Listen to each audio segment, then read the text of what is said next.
Welcome to an accurate history of the Bronze Age collapse. Mostly accurate. You know how people say it can always get worse? The Bronze Age was a time when half the people died before puberty, there was no clean water, and everyone wiped their butts with sand. And yet they still found a way for it to suck more. During the collapse, you've got drought, plague, famine, volcanoes, and more Greek seamen than anyone should have to deal with. In this video, you'll discover who greased the skids under the oldest human empires and brought about the Bronze Age collapse, with visuals provided by Total War Pharaoh, a game set during this apocalyptic event. For most people, history begins with the Greco-Roman era, but you'll be shocked to discover that human beings have been around for a hell of a lot longer than that. Our best source for information on this era is the Great Harris Papyrus. It's 42 meters of written records that provide a front row seat to the end of the world. It's also 137 feet of Egyptian royal propaganda at its finest. The Bronze Age is so named because it was inhabited by a bunch of sweaty, sun-darkened, muscular men who built pyramids and temples as they glistened in the Mediterranean heat. Also, they used a lot of bronze. A metal alloy of 88% copper and 12% tin, with a melting point low enough for easy metal work, but too high for consensual kinkiness. Copper is plentiful across the entire Middle East, but tin?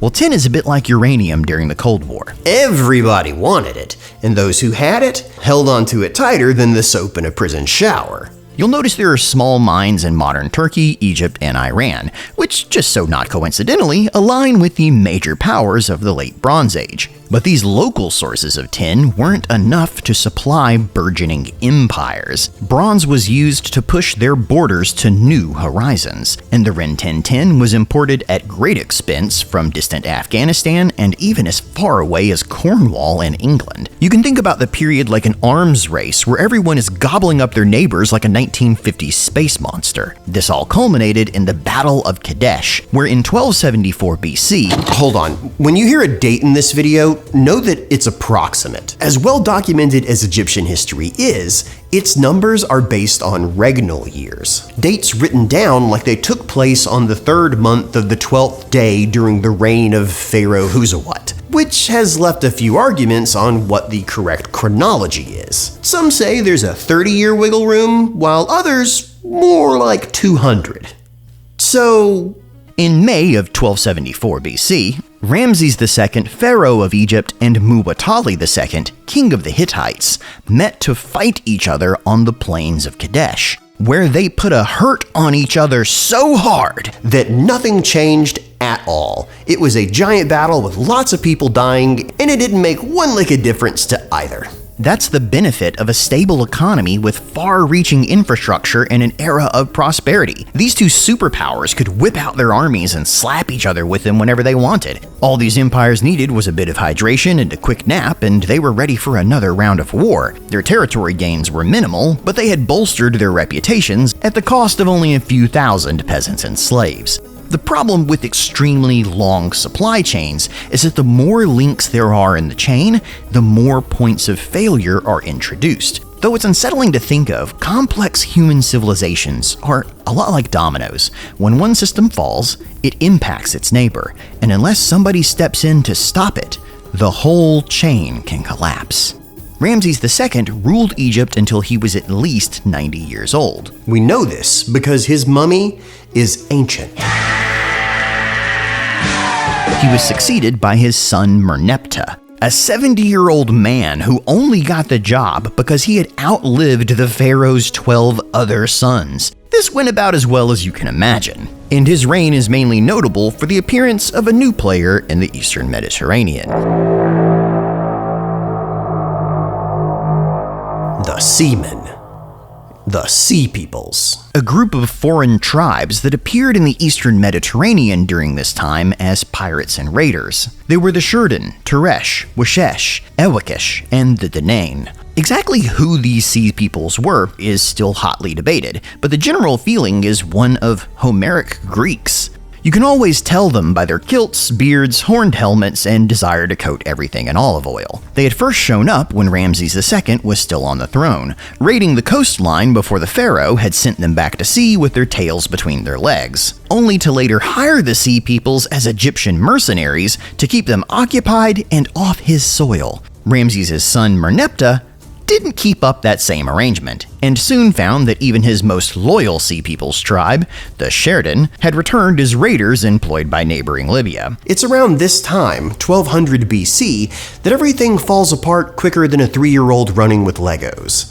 Victorian scholars of the 1800s blamed the Sea Peoples. The Waterborne Warriors had adopted the same tactics of later Saxons, Vikings, and freebooters. Heavily armed and motivated crews who used their seamanship and superior mobility to hit a target and escape to sea with their loot before help could arrive. When Merneptah finally managed to catch the invading army from Libya, he showed no mercy. 6,000 were killed, and a further 9,000 taken as prisoners. We know the exact number because Merneptah cut the penises off of all the enemy dead, leaving a giant pile of floppy dongs to cook in the desert sun as a warning against future attacks.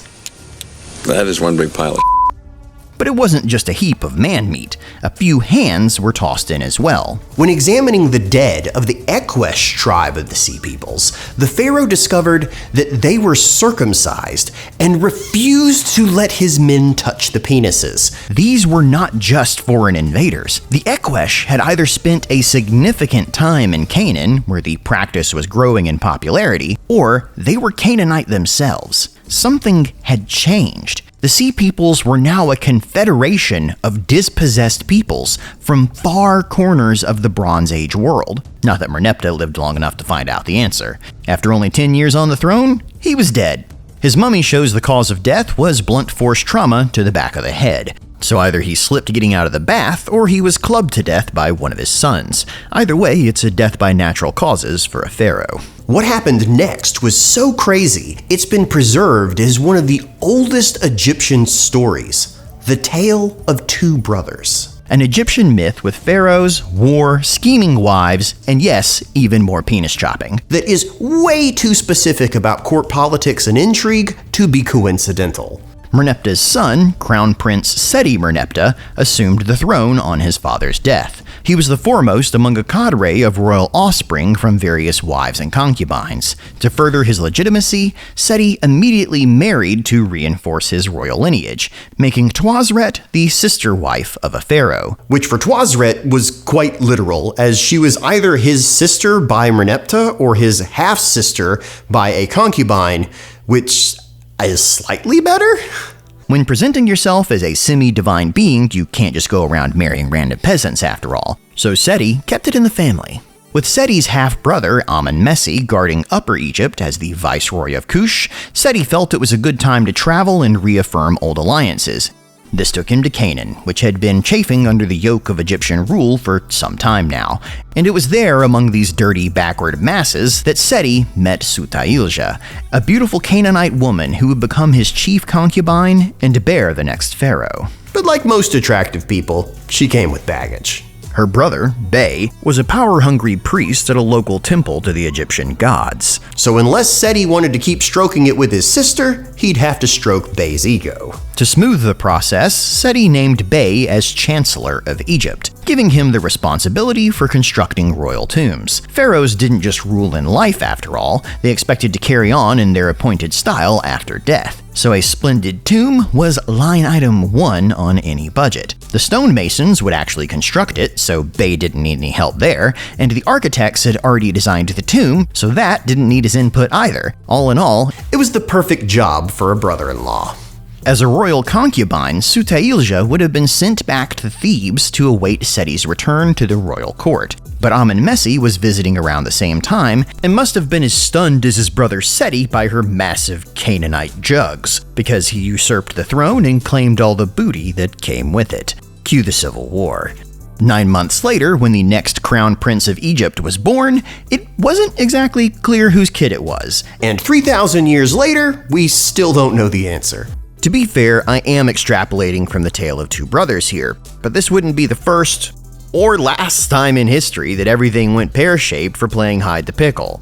In fact, across the Mediterranean, a similar story was playing out in the Aegean Sea, where a decade-long conflict between the Achaean Greeks and Trojans of Wailusa was about to begin over a similar bit of cuckolding. Really, the only empire that didn't fold itself between someone's legs was the Hittites. Not that it saved them. In the words of the immortal bard, they had 99 other problems, which you can find all about in episode 2 of The Bronze Age Collapse. Thank you to the Creative Assembly for sponsoring this video. You can find their game Total War Pharaoh in stores now. And thanks to all of you for watching and making these mostly accurate histories possible.